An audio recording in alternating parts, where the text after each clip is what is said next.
जीवन में बदलाव की कहानी। जीवन में बदलाव कौन नहीं चाहता? कौन नहीं चाहता कि वह जीवन में सफलता प्राप्त करे, उसका जीवन सुखमय हो। लेकिन यह होता कैसे है?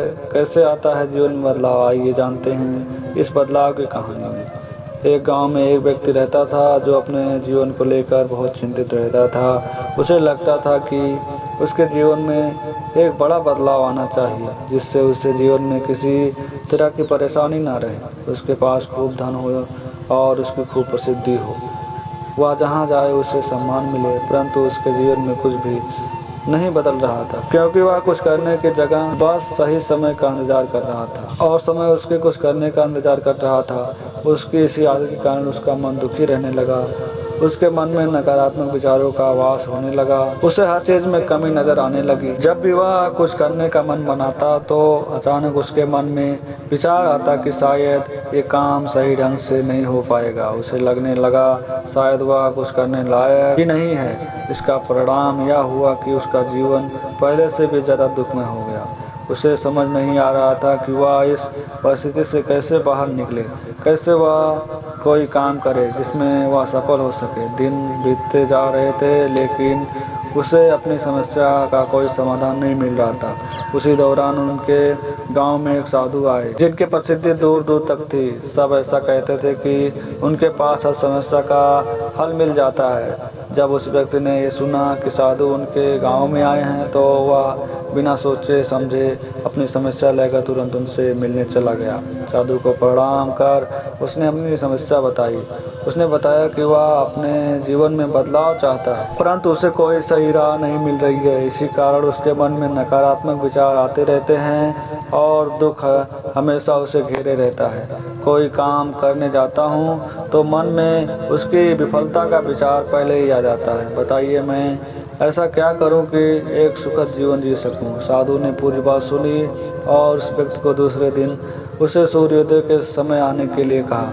दूसरे दिन वह व्यक्ति उन साधु के पास जा पहुंचा। साधु पूजा पाठ के बाद सैर के लिए निकलने वाले थे। उन्होंने उस व्यक्ति को साथ चलने के लिए कहा। चलते चलते वह एक खेत के पास पहुंचे। गेहूं की फसल की तरफ इशारा करते हुए साधु ने पूछा, क्या तुम बता सकते हो इस खेत में यह फसल कैसे उगी होगी? जी, पहले खेत को जोता गया होगा, फिर उसमें बीज डाला गया होगा, उसके बाद समय समय पर पानी दिया गया होगा, तभी ये फसल उगी हो। उस व्यक्ति ने पूरी प्रक्रिया बताते हुए उत्तर दिया।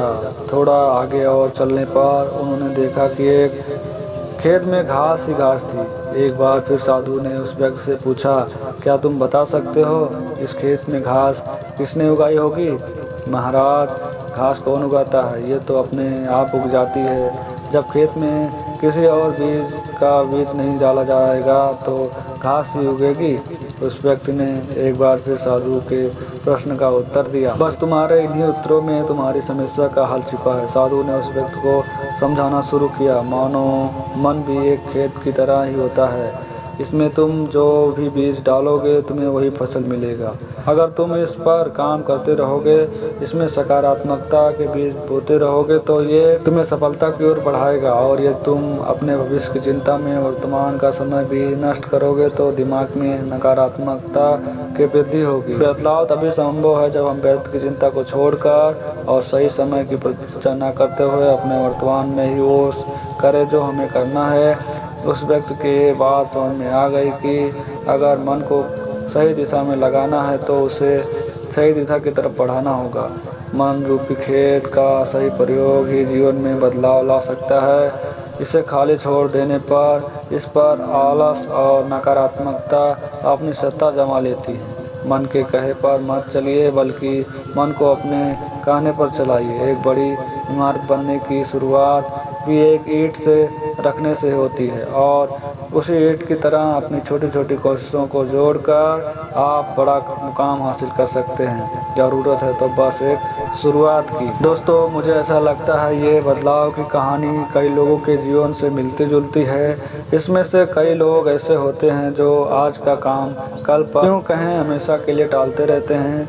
इसके साथ ही शिकायत भी करते रहते हैं, ना जाने कब हमें सफलता मिलेगी। यदि आपके साथ भी ऐसा होता है तो हमें कमेंट बॉक्स के जरिए अपने विचार जरूर ज़रूर बताएं। तो दोस्तों कैसा लगा ये कहानी, और आशा करता हूँ ज़रूर आप लोग को कुछ सीख मिला होगा, पसंद आई होगी वीडियो। तो वीडियो को लाइक कर लीजिए, चैनल पे अगर आप लोग नए हो चैनल को सब्सक्राइब कर लीजिए। मिलते हैं इसी तरह जो है नेक्स्ट कहानी के वीडियो में। तब तक के लिए आप लोग जहाँ पे रहिए स्वस्थ रहिए, मस्त रहिए।